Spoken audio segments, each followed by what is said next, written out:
হতে চেয়েছিলেন ঘরের লক্ষ্মী, পেতে চেয়েছিলেন ভাতা।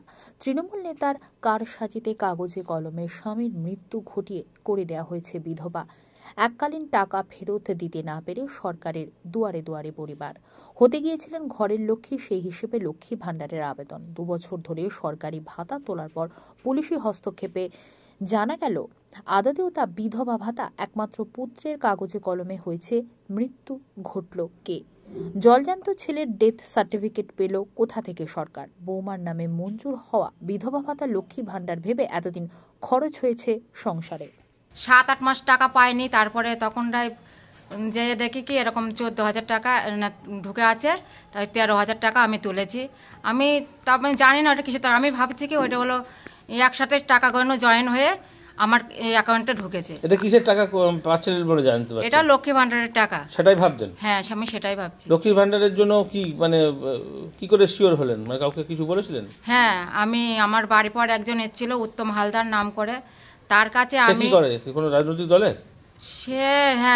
সে হলো করে তৃণমূল করে, তৃণমূলের লোক। সে আমার বাড়ি পর এসে বলল, বৌমা তোমার হলো লক্ষ্মী ভাণ্ডার হয়েছে? আমি বললাম কি না দাদা, আমার লক্ষ্মী ভাণ্ডার হয়নি। আমি 2 জায়গায় জমা দিয়েছি লক্ষ্মী ভাণ্ডারের জন্যে, তা আমার জমা দিয়েও আমার লক্ষ্মী ভাণ্ডার হয়নি। তখন বললো ঠিক আছে, তোমার লক্ষ্মী ভাণ্ডার হয়নি, তুমি আমার কিছু টাকা দাও, আমি তোমার লক্ষ্মী ভাণ্ডার করে দেবো। কিছু বলতে কত?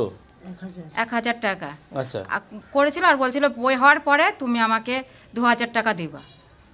সে করে দেওয়ার পরে 2,000 টাকা নিয়ে গেছিল? হ্যাঁ, সে এসে আমাকে খবরও দিয়েছে যে তোমার বইয়ে টাকা ঢুকেছে লক্ষ্মী ভাণ্ডারে, তুমি টাকা তুলে নিয়ে এসে আমাকে দাও। তাহলে মোট 3,000 টাকা দিয়েছিলেন তাকে। সে কোথায় এখন? সে কোথায় আমি এখনটাই খোঁজ পাচ্ছি, শুনছি যে বাড়ি নেই, বাইরে থাকে।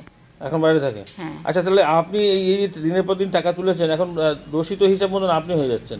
তাহলে কি বলছে বিডিও অফিস থেকে? কি বলছে বিডিও অফিস থেকে? বলছে কি তুমি জেনে শোনো করেছো, এই টাকাগুলো সব আমাদেরকে ফেরত দাও। সেগুলো সরকারি টাকা, তুমি দুটোই করেছো, লক্ষ্মী ভাণ্ডারও করেছো, বিধবা ভাতা করেছো, কিন্তু আমি সত্যি জানি যে এইটা লক্ষ্মী ভাণ্ডারের টাকা। তো এই যে আপনার বইয়ের পেছনে যে লেখা থাকে কোথা থেকে টাকা আসছে, সেটা জানতে পারেননি? না, আমি মুখ্য সূক্ষ্ম মানুষ, আমি বুঝি না। আমি টাকা তোলার কথা তুলি, আমাকে একটা বই দিয়েছে, এই যে বইয়ের ইস্যুতে আমি টাকাটা তুলি, আমাকে ব্যাংকের থেকে কোনো পাস বই দিইনি। পাস বইয়ের কথা বলে কি তোমার বই লাগবে না, এতেই তোমার টাকা তোলা বা তুমি থুতেও পারবা, তুলতেও পারবা, অসুবিধা হবে না। মানে জমা দেওয়ার সময় একটা স্লিপ দেয়, যখন টাকা তোলেন তখন একটা স্লিপ দেয়। তখন একটা ছিল। তাহলে এই বইটা, এই যে ভিডিওর কাছে রয়েছে, সেই বইটা জমা পেলেন কি করে?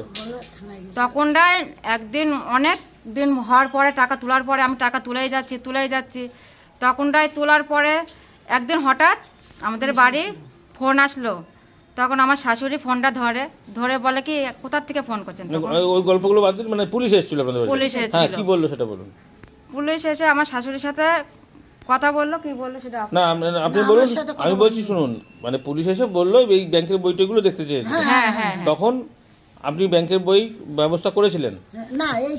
না, এটা নিয়ে আমি পুলিশকে দেখিয়েছিলাম। তখনটাই পুলিশ বললো তোমার পাস বই কই?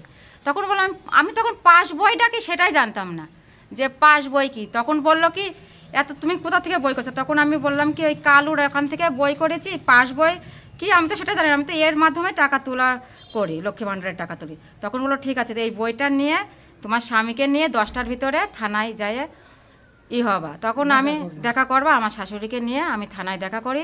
তখন থানার থেকে আমাকে আটকিয়ে দেয়। তারপরে এই যে বইয়ের মধ্যে দেখা যাচ্ছে যে আপনার বিধবা ভাতার টাকা ঢুকছে। হ্যাঁ, দেখা গিয়েছে। এবার ওইটা বিধবা ভাতা না লক্ষ্মীর ভাতা, সেটা আপনি জানতেন না এর আগে? না, তার আগে আমি জানতাম না। তাহলে আপনার কি মনে হচ্ছে, লক্ষ্মীর ভাণ্ডার করার জন্য কাগজ দিলেন, হয়ে গেল বিধবা ভাতা? হ্যাঁ, তখন আমি জানতে পারলাম যে আমাকে বিধবা ভাবে ধরো, উনি তো ছবি করছে। তো সেক্ষেত্রে কি এখন কি চাইছেন?